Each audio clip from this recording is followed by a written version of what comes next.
সুপ্রিয় শিক্ষার্থী বন্ধুরা, আলোচনা করছি শব্দের শুদ্ধ বানান নিয়ে। অর্থাৎ কোথায় আমরা বিসর্গ ব্যবহার করব, কোথায় ওকার ব্যবহার করব। অলরেডি আমি টাইটেল দিয়েছি বিসর্গ বনাম ওকার।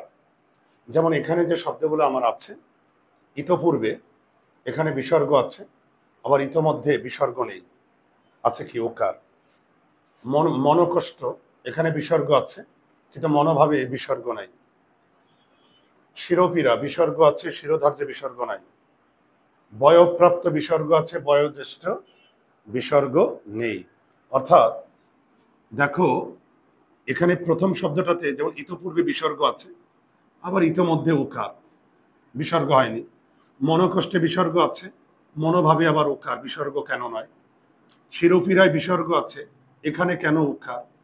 বয়ঃপ্রাপ্তে বিসর্গ আছে, বয়োজ্যেষ্ঠে কেন ওকার। অর্থাৎ কোথায় কখন আমরা বিসর্গ ব্যবহার করব, কোথায় কখন আমরা ওকার ব্যবহার করব, এটা হচ্ছে মেইন আলোচনার বিষয়। তো কোথায় আমরা বিসর্গ ব্যবহার করব, কোথায় ওকার ব্যবহার করব, সেটা টেকনিকটা আমি এখানে দিয়ে দিয়েছি। একটু খেয়াল করো, এখানে 5টা বর্গ আছে, ক বর্গ থেকে প বর্গ। তোমরা ছোটবেলা থেকে মুখস্থ করেছো স্পর্শ বর্ণ হচ্ছে 25টি। স্পর্শ বর্ণ কতটি? 25টি। আর স্পর্শ বর্ণ যে 25টি, ওই 25টি স্পর্শ বর্ণকে 5টা বর্গে ভাগ করা যায়। কয়টা বর্গে? 5টি। যেমন ক বর্গ, চ বর্গ, ট বর্গ, ত বর্গ, প বর্গ। আর প্রতিটা বর্গে 5টি করে বর্ণ থাকবে। প্রতিটা বর্গে কয়টা বর্ণ? 5টি। এবার একটু দেখো তো, আমি এখানে 5টা কলাম দিয়েছি। কলাম তো বুঝো, উপর থেকে নিচের দিকে এটাকে কি বলে? কলাম। তাহলে এখানে দেখো 5টা কলাম আছে। 1 নম্বর কলাম, 2 নম্বর কলাম, 3 নম্বর, 4 নম্বর, 5 নম্বর। এইখানে একটা ব্যাপার আছে, এখানে যে টেকনিকটা হবে সেই টেকনিকটা এটার মধ্যে লুকিয়ে আছে। টেকনিকটা কি দেখো তো, আমি এখানে কি দিয়েছি, বিসর্গের পরে, মানে যদি প্রতিবর্গের প্রথম ও দ্বিতীয় বর্ণ হয়, প্রথম ও দ্বিতীয় বর্ণ যদি পরে থাকে, আবার বুঝো, পরে যদি প্রথম ও দ্বিতীয়, প্রতিটা বর্গ তো বুঝো, এখানে 5টা বর্গ আছে, ক বর্গ থেকে ক বর্গ।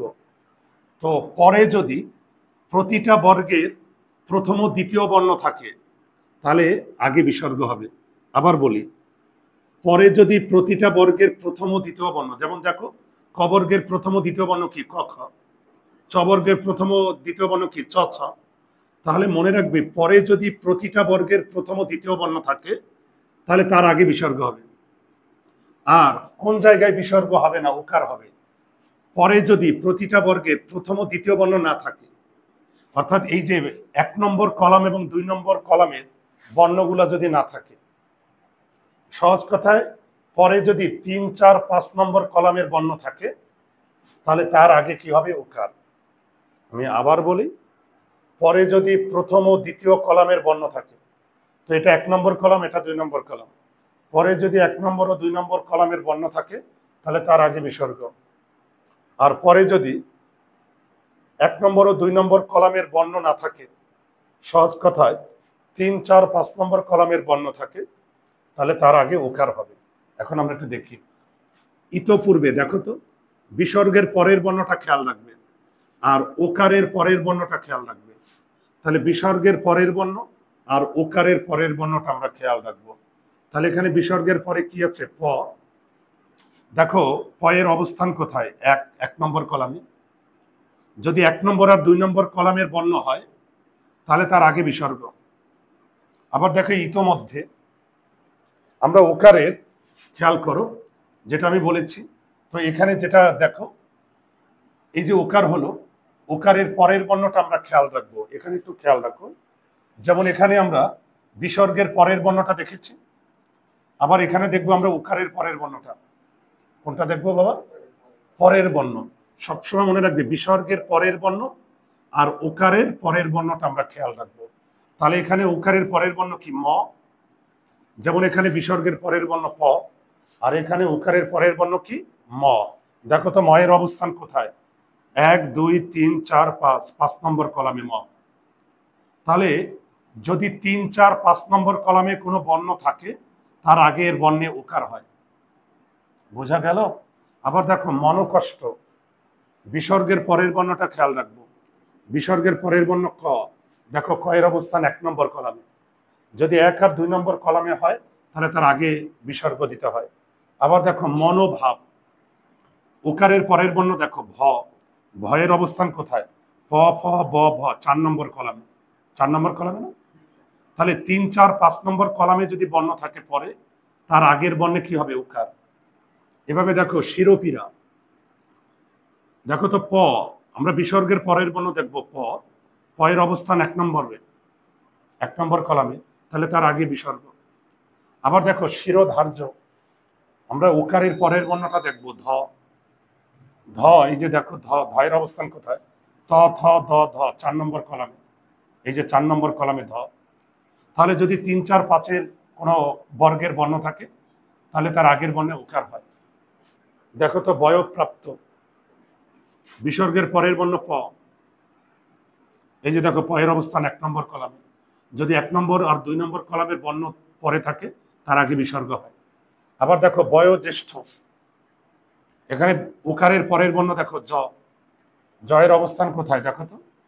এই যে চ ছ জ, জয়ের অবস্থান 3 নম্বরে, 3 নম্বর কলামে। যদি 3 নম্বর 4 নম্বর 5 নম্বর কলামের বর্ণ হয় তার আগের বর্ণে কি হবে? উকার। পারবে? এখন তোমরা আমাকে বুঝাও তো। আমি 2টা বর্ণ এখানে আমি দিচ্ছি, খেয়াল করো তো। অধপতন, আর একটা শব্দ দিলাম অধোগতি। বলো তো, অধপতন আর অধোগতি টেকনিকটা কিন্তু এখানে আছে, তাই না? যদি পরে যদি প্রতিবর্গের প্রথম ও দ্বিতীয় বর্ণ, সহজ কথা, প্রথম আর দ্বিতীয় কলামের বর্ণ যদি পরে থাকে তার আগে বিসর্গ, আর পরে যদি প্রথম ও দ্বিতীয় কলামের বর্ণ না থাকে, প্রথম ও দ্বিতীয় কলামের বর্ণ যদি পরে না থাকে, সহজ কথায় 3 4 5, 3 4 5 নম্বর কলামের বর্ণ যদি থাকে তাহলে তার আগের বর্ণে আমরা কি দেবো? উকার। বলো তো বালিকা, 2টা শব্দের বানান শুদ্ধ না অশুদ্ধ? উপরেরটা শুদ্ধ আর নিচেরটা? আচ্ছা না, আমি সরে গেলাম। নিচেরটা কি বলো, তাড়াতাড়ি বলো, বালক বলো। হ্যাঁ, নিচেরটাও শুদ্ধ? তুমি বলো। 2টাই শুদ্ধ? কিভাবে বুঝলে 2টা শুদ্ধ? আচ্ছা, আগে আগে এখানে কেন বিসর্গ হইলো বলো তো? এখানে দেখো বিসর্গের পরের বর্ণটা খেয়াল রাখো। এখানে বিসর্গ, আমরা সবসময় বিসর্গের পরের বর্ণ দেখবো। বিসর্গের পরের বর্ণ প, দেখো তো প এর অবস্থান 1 নম্বর কলামে, এই যে প 1 নম্বর কলামে। যদি 1 ও 2 নম্বর কলামের বর্ণ পরে থাকে তার আগে বিসর্গ হয়।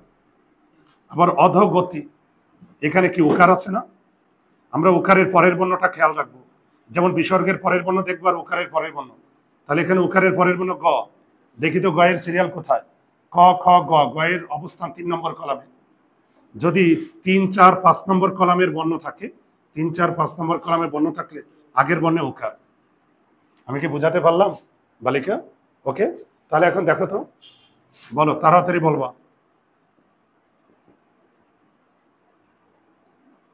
বলো তো মনোপ্রাণ, এই আর মনোপ্রাণ কোন বানানটা শুদ্ধ? নিচেরটা। কিভাবে বুঝলে? এই যে দেখো বিসর্গের পরের বর্ণটা প, প এর অবস্থান কোথায়? 1 নম্বর কলামে প। তো 1 নম্বর কলামে যদি বর্ণ থাকে পরে তার আগে বিসর্গ হয়, এটা হবে না। বোঝা গেল? বলো তো বয়ক্রম, এই শব্দের বানানটা শুদ্ধ কিনা? শুদ্ধ, কারণ ক, বিসর্গের পরের বর্ণ দেখবো ক, ক এর অবস্থান 1 নম্বরে, আর 1 নম্বরে যদি হয় তাহলে তার আগে কি হবে? বিসর্গ। বোঝা গেল? আচ্ছা, তাহলে দেখো তো, যদি আমি এখন বলি মনোজগৎ, মনোজগৎ, যদি বলি মনোবিজ্ঞান, এই 2টা শব্দের বানান ঠিক আছে কিনা? ওকার ঠিক আছে কিনা? এখানে কেন উকার হইল? ঠিক আছে দুইটা, কারণ আমরা উকারের পরের বর্ণ দেখি জ। এই যে দেখো চ ছ জ 3 নম্বরে অবস্থান। যদি 3 4 5-এর বর্ণ হয় তাহলে তার আগের বর্ণে উকার। আবার মনোবিজ্ঞান ব, আমরা উকারের পরের বর্ণ দেখবো ব, তাহলে দেখো ব প ফ ব 3 নম্বরে অবস্থান। যদি 3 4 5-এর বর্ণ থাকে তাহলে তার আগের বর্ণে কি উকার? পারবে না? কেন উকার হয় আর কেন বিসর্গ হয় আরো কয়েকটা জায়গায় একটু শিখিয়ে দিই। কিছু জায়গা আছে যেখানে তোমার বিসর্গ হবে আর উকার হবে। দেখো তো, লিখে নাও। পরে যদি তালব্য স, মূর্ধন্য স, দন্তস্ব থাকে তাহলে তার আগে বিসর্গ হবে। তার আগে কি হবে বলো তো? বিসর্গ। বোঝা গেল? আবার পরে যদি অন্তস্থ জ, র, ল অথবা হ থাকে তাহলে তার আগের বর্ণে ওকার হবে। ওকার, এই যে দেখো ওকার। আমি কি বোঝাতে পারলাম? দেখো তো, তাহলে পরে যদি তালব্য স, মূর্ধন্য স, দন্তস্ব থাকে তার আগের বর্ণে কি হবে বলো? বিসর্গ।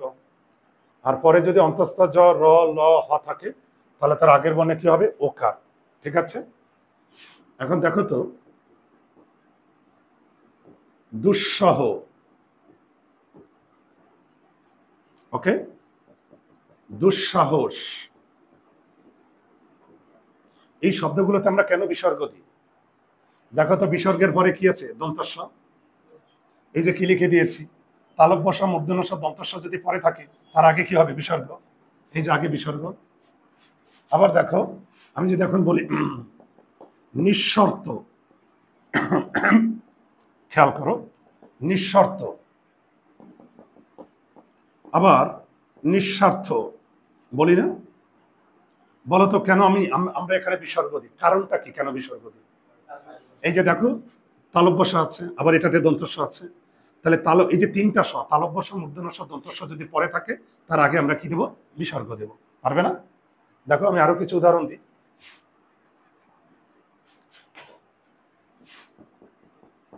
দেখো তো, নিঃশেষ, ওকে। আর একটা যদি বলি দুঃসম্পর্ক। কেন বিসর্গ দিলাম? কারণ এখানে এই যে তালব্য স আছে, দন্তস্ব আছে, তার আগে বিসর্গ। আবার আমি যদি এখন বলি, ধরো এখান থেকে উদাহরণটা দিই, আমি এটা একটু মুছে দিই। মনোরাজ্য, খেয়াল করো, মনোরাজ্য, কেন আমি এখানে উকার দিলাম? এই যে র আছে, এই যে র, অন্তস্থ জ, র, ল, হ, এই যে দেখো আমরা ওই এর পরের বর্ণটা দেখবো আর বিসর্গের পরের বর্ণ দেখবো। হয় বিসর্গের পরের বর্ণ অথবা ওকারের পরের বর্ণ।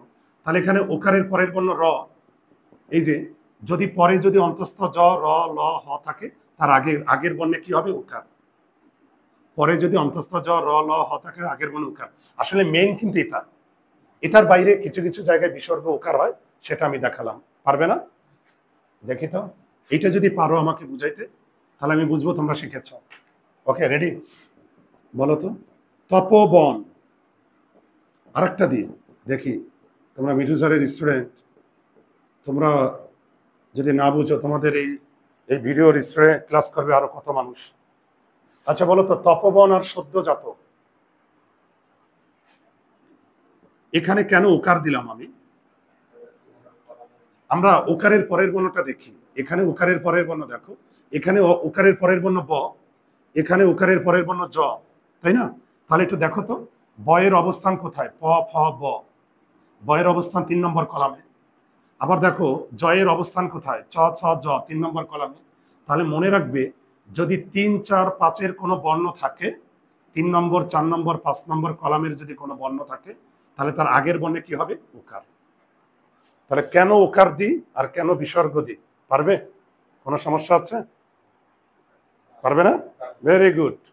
আচ্ছা, এখন একটু ব্যতিক্রম লিখো। কিছু উদাহরণ আছে ব্যতিক্রম। আসলে ব্যতিক্রমের সংখ্যা হাতে গোনা কয়েকটা। যেমন শিরোপরি, ওকে। আবার দেখো বক্ষপরি। কেন ব্যতিক্রম ধরতে পারছো? দেখো তো এখানে কেন এই দুইটা শব্দ কেন ব্যতিক্রম? এই যে উকার, কেন ব্যতিক্রম বলো তো? হ্যাঁ, কারণ আমরা উকারের পরের বর্ণটা দেখি প, পয়ের অবস্থানকে 1 নম্বর কলামে না, আবার এখানেও পয়ের অবস্থানকে 1 নম্বর কলামে। আমরা তো জানি যদি 1 নম্বর আর 2 নম্বর কলামের কোনো বর্ণ যদি পরে থাকে তাহলে তার আগের বর্ণ হয় বিসর্গ।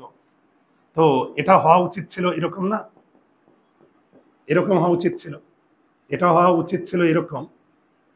আমার কথা কি বুঝতে পারছো? বক্ষ পরি এরকম হওয়া উচিত ছিল না, কিন্তু এখানে বিসর্গ না হয়ে কি হয়েছে ওকার, এ কারণে ব্যতিক্রম।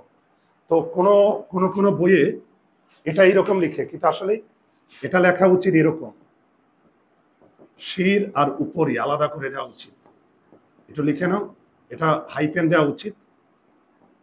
ওকে, ব্যতিক্রমটা কি তোমরা বুঝতে পারলে? কেন ব্যতিক্রম হলো সেটাও তো বুঝতে পারলে, কোনো সমস্যা নাই? সবাই বুঝতে পেরেছ? ওকে।